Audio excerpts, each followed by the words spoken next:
Good evening, Bulls fans. This is Matt Gritzmacher with UBBullRun.com. I'm without John McWhinney for now. I'm probably until the semester ends on our Sunday night UB Bull Run Olympic Rundown podcasts. I'm not going to publish this till tomorrow morning, so I guess I should really say good morning, unless you know how to find us when we go live at 10 p.m. outside of the site. As I said, I'm without John. As you probably know, I don't know how many regular viewers we have. We've been off the air for 2 weeks. There are a few things that take me away from this blog for any period of time, let alone 2 weeks. And just kind of last 2 weeks have been a couple of those things all at once. Unfortunately, this is something that we do without any pay, so it's hard to hold us accountable when other things come up. So I've got a lot to catch up on tonight. I'm probably not going to do too great a job of it. Stay tuned this week for more for each sport, in a written piece over the course of this week before next weekend.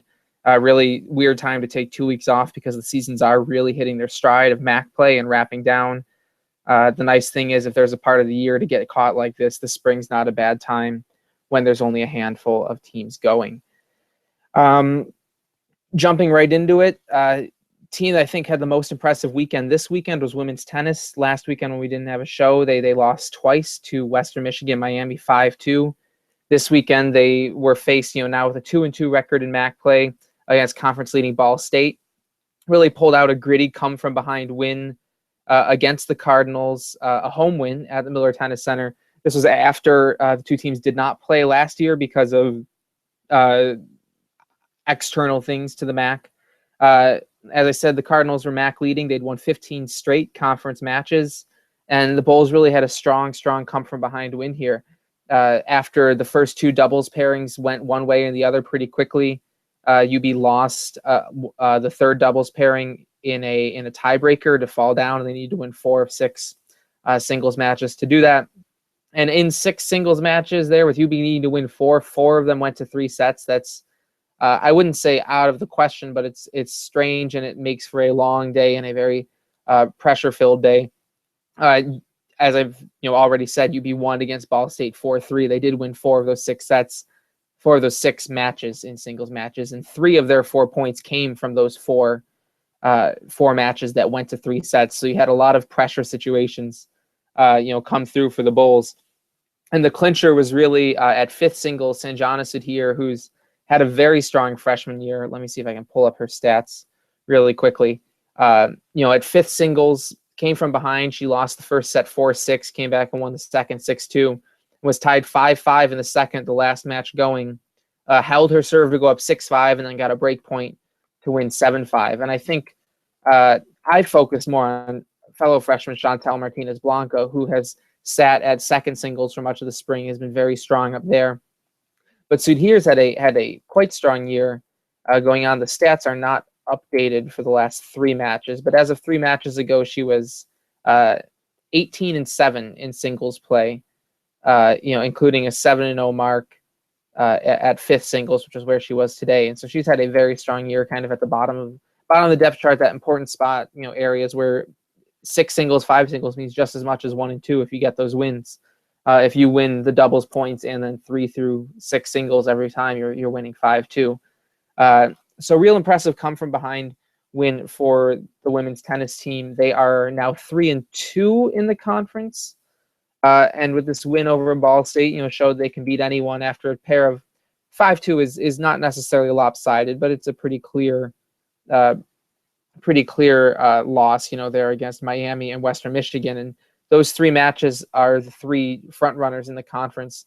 And UB right now is sitting 4th in the MAC at 3-2 with, I honestly don't know how many more matches to go. I would guess 3. I guess there's probably 5 matches. Like I said, little rough and tumble today.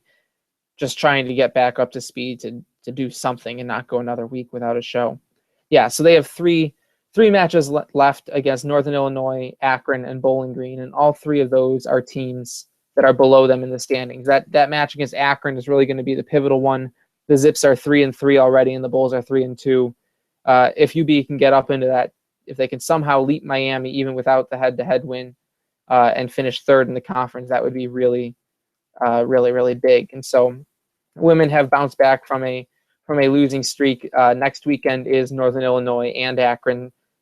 Today against Ball State was their last home match of the year, and so the remaining 3 are all on the road. And then we'll see what happens for the MAC tournament at the end of the month. That's women's tennis. Men's tennis today went up for their second match of the year against Western Michigan, and I believe got beat 5-2. Yeah, that was after a 5-2 win last weekend against Toledo. We did get in today's 5-2 loss to Western Michigan, Sergio, I cannot pronounce his last name, so Sergio, you know who he is. His 100th career win. He's the second bowl of the year to reach his 100th career win in combined singles and doubles. And so, this is a very senior-heavy team, doing what they need to do, getting some wins. UB is now 2-2, 3-2. I think 2-2 in conference play, which is better than they were last year, and they've certainly shown over the years that all they need to do is get into the conference tournament, to make some noise and win the championship. They also have 3 matches remaining at Ball State, that's baseball. Where am I? I'm sorry. At Ball State, lost my tennis schedule. At Northern Illinois, and hosting Binghamton, who they beat Binghamton to open the MAC season. Looking at kind of where they fall, they're like last year. They're going to be in a tight mess with Binghamton and Ball State, same as last year, to qualify for that 4th spot, the 3rd and 4th spots in the conference tournament. They certainly have the firepower to do it. It's just a matter of pulling everything together.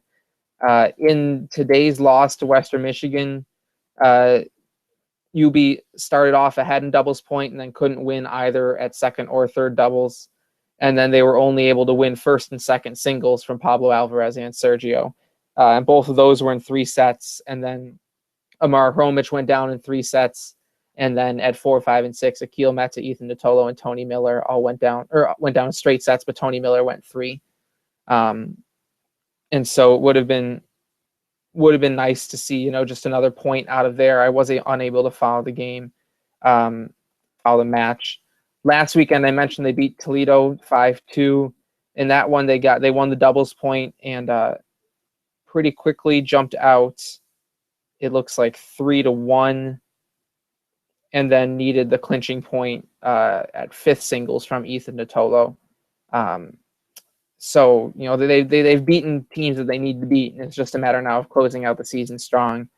We'll definitely have more to say on both tennis teams midway through this week once I get my world together here. Track and field last week at the Florida Relays set 3 school records, which it kind of looked like maybe the school record pace was going to come a little less quickly this year. Especially this spring with multiple top performers sitting out for one reason or another. But last week at the Florida Relays, they set 3 records all on the last day of the relays. One was in the women's distance medley relay, which has really, the women's distance team has really been really impressive over the last 2 years. Obviously last year we had a 2-time MAC 800. We swept the 800 meter championships indoor and outdoor from the women. Here, the women's distance medley relay of Melinda Wheeler, Kyla Kenny, Corinne Burchard, and Amy Shaw set the school record by over 4.5 seconds, which even over a 2.5-mile race, 4.5 seconds is a big chunk. And then the other 2 school records also came in relays, came in the 4x200. And if you've listened to me talk about track at all since January, the sprinters have really been really impressive this year compared to what we were expecting. On that 4x200 relay team for the women is Malaya White, who's already set 2 individual school records this year. Tyler Forbes and Kamaria Long both are high on the record books in a few different things. And then Asher Beasley was the 4th member there. And then on the men's side, 4x200, don't sleep on the name Josh Galley. Last year he kind of kept sneaking into the top 8 of results and places, and now he's indoors and outdoors the 2nd fastest 400 guy in UB history, and he's still got a year or 2 left to run down those records. And he's part of it, as you'd expect. Darian Johnson, who's UB record holder in the 60-meter dash and maybe the 100 now outdoors. And then Mitch Moore and Craig Howard were parts of the other record holders there. And then this week they went to the track and field went to the University of Virginia for an invitational there held by the Cavaliers. And I'm reading this for the first time, so go me. Got wins out of Austin Price in the long jump. Steeplechase wins first and second from John McCarthy and Justin Van Epps. First and second, the 10,000 meter runs from Lloyd Webb and Frankie File. A 4x100 victory from in the women's side, Malaya White, Kamari Long, Asher Beasley, and Tyra Forbes. First and second in the women's 10,000, Megan Hopkins and Morgan Mahoney. Malaya White nearly set a new school record in the 100-meter dash, but didn't. She and Kamari Long finished second in the 100 and 200. I think that's it for wins. I'll be interested to look through the live stat or the full stats on this, because it seems like just based on those results, it might have been a less competitive meet. Nothing against the results that we do have. Looks like Virginia was there, James Madison was there, Army was there. UDC, University of Washington, D.C. was there. That's surprising. Radford, William and Mary, and some folks from Robert Morris, in Maryland. So there were people there. Maybe it's just a really strong showing. I'll have to write up more in a write-up. But track and field, is looking, like I mentioned, there's a bunch of folks sitting out this spring, some of the higher profile guys, whether it's for injuries or Olympic trials or this or that. I think the big name to watch for is Ryan Cribben, as you'd expect in the shot put. That's kind of UB strength, even with Devon Patterson sitting out. Cribben, a couple weeks ago, had the fourth best shot put in the country. If I can get this page to load quickly enough, I can tell you where he sits now, if it wants to load. Normally I have John to fill in my space when I don't have anything to say, but I don't right now. Come on.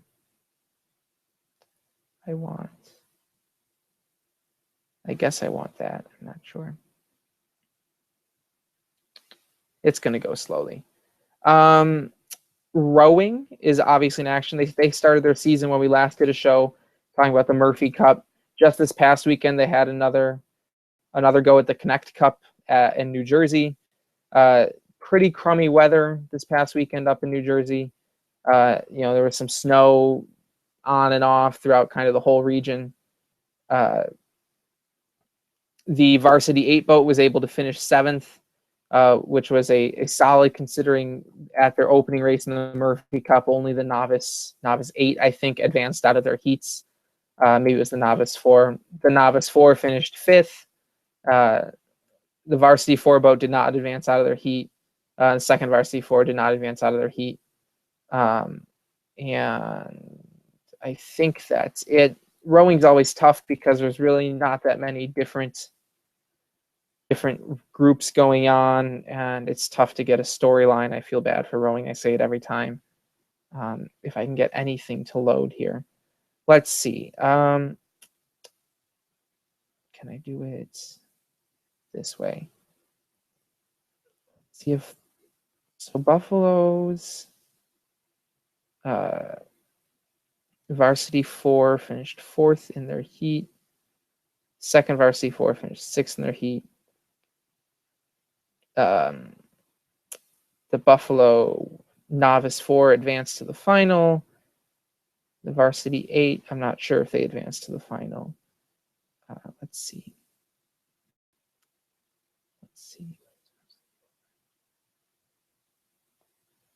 All right, so the novice 4 advanced to the semifinal. They did not advance to either the grand or the petite finals.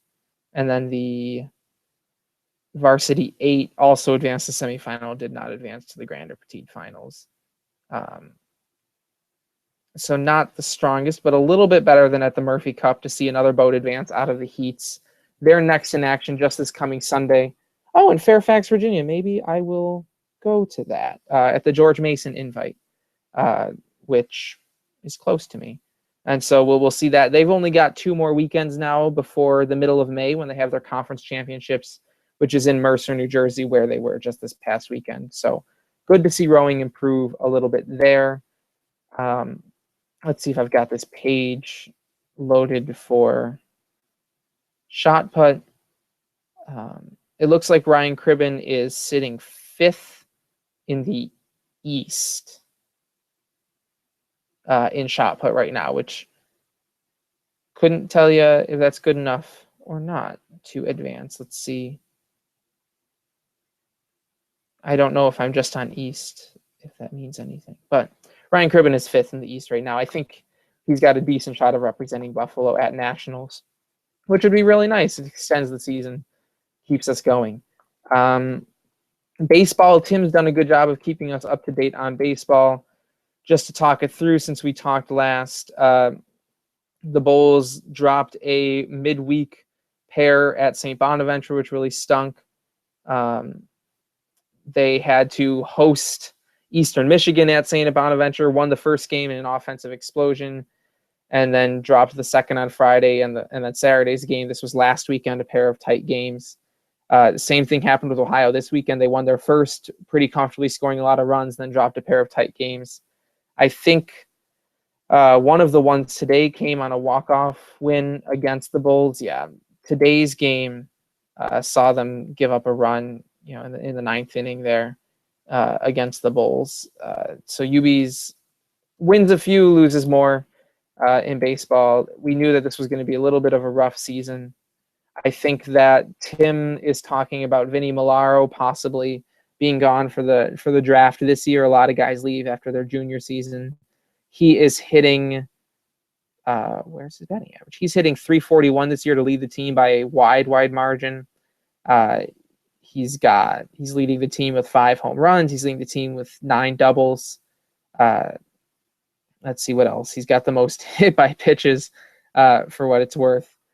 He's someone who's really the offensive driver of the team. He's started in 25 of the team's 27 games. I wish I had more to say on them. Tim will have more to say. He'll probably say something this weekend or this week after they play at Canisius this coming Tuesday, which would be nice to get a win out of that. And if he doesn't, I'll get a post up. But the Bulls are kind of sitting. They've won 2 of their last 6, all against MAC competition. They've got, after Canisius, home series against Miami this coming weekend, and then Northern Illinois, Ball State. Oh, actually, their season goes pretty long. Their season goes all the way till the end of May before even conference play. So we'll have more to say about them. I will be able to catch up with them as they keep going. Which leaves us with softball, who have been able to string together some close games as they did last year. Kind of finding a stride mid-season. And at least string together some close games. Since we last spoke, they dropped a pair of games midweek right after Easter to Canisius, 1-4-1, 1-7-6. That 7-6 game was really tough, if I remember correctly. They had a 6-4 lead going into the 7th and gave up 3 runs all in the 7th. Then they got swept by Western Michigan in a trio of tight games, 5-4, 5-3, and 4-1. They had a home game against Akron, which I can't remember if that was scheduled that way or if, it was scheduled that way, and that game was canceled because of weather. And then this past weekend, they had a three-game series at Ball State, and they were able to win the first 2 in really good shape, winning the first 2-0 and the second 13-4. So you got a good pitching and defense day and a real strong offensive day. And in that first one with Charlotte Miller, who I think has rounded into form as UB's top pitcher, she's certainly been the most consistent. Had 7 innings pitched, allowed only 6 base runners, in that one, and holding Ball State to 3 hits. UB got 2 runs in the 4th. An RBI came from Savannah Norcio, and I'm not sure how else it came about for that 2-0 win. Then the 13-4 win, UB was once again helped by a bunch of Ball State errors. This time it was Brianna Baker. They only needed 5 innings before the Cardinals were mercied. Got a ton of runs. Looks like Cottrell Robertson had 4 RBIs And Savannah Norcio had a home run out of the leadoff spot. She continues to have a great year. Bulls were unable to go for the sweep. They fell behind 3-0. This will be yesterday now in the afternoon game of the doubleheader. Fell behind 3-0 and couldn't quite claw back. Got to 3-3 and then gave up 2 more runs and couldn't pull it over. Charlotte Miller got the start there and had a less consistent start. Gave up 5 runs in just under 5 innings. The softball is now sitting still 5-4 in conference, which is pretty exciting considering how young they are. 11-25 overall, which is less exciting, but not that big of a surprise. But 5-6 in conference, like baseball, there's a lot to play left. They have 2 games against Akron midweek, and then they're hosting Bowling Green this coming weekend. And then they continue to play. Their season ends a little bit before baseball. They finish the first weekend of May against Miami, and they still have some out-of-conference games. They've got 2 against Binghamton towards the end of the month, and then 2 against Niagara in the first week of May. And then the conference tournament is being hosted by Akron. So we've still got some time to catch up on them. Like I said, I will have much more for both softball and all the sports and all the teams later in this week as I get back to speed. I just needed to get a show up here to talk real quick recap, so that we didn't go 3 weeks without a show. We really shouldn't have gone more than 1, but like I said, life happens. I probably won't have John McWhinney with me for the rest of the year, so I'll be doing these solo, which means they'll be a little rustier and a little bit more herky-jerky as I keep my research straight and flip between things. But we're looking at hopefully a strong stretch of the year. I think, to no surprise, track and field has a lot of promise, which is nice to see with a large chunk of the team sitting out, especially on the men's side. I'll have more to say about the plus sides of softball. I've said to a few people in the comments that I think even despite the record and the losing, there's a lot to like about what's happening with softball this year. I think a lot of the real troubling issues from last season are getting better. And there's men's and women's tennis are kind of middle of the conference. That's not too much of a surprise in either. The women in particular have a chance in their final 3 matches to step up into maybe not the very top of the conference, but certainly into the upper tier, which would be really nice for a team that it has a real balanced scholarship distribution. While the men are very senior heavy and need to get into the MAC tournament, and then maybe it's the place where seniors can pull through and win as they did last year once they reached the postseason. But they're in a very similar situation where they're in kind of a 3-way fight for 2 spots with just a couple matches to go. So we'll see what comes of them. Rowing had an improved weekend over their last race, and they'll come down to DC here in Northern Virginia next weekend. Maybe I'll get to see them. We'll have more to say on them. And then baseball, Tim's got you covered on baseball. They're got some offensive power. They have some highlights, kind of what you would expect from a young team that's had a couple seasons of losing their best player year over year. So thanks for sticking through a short show this week.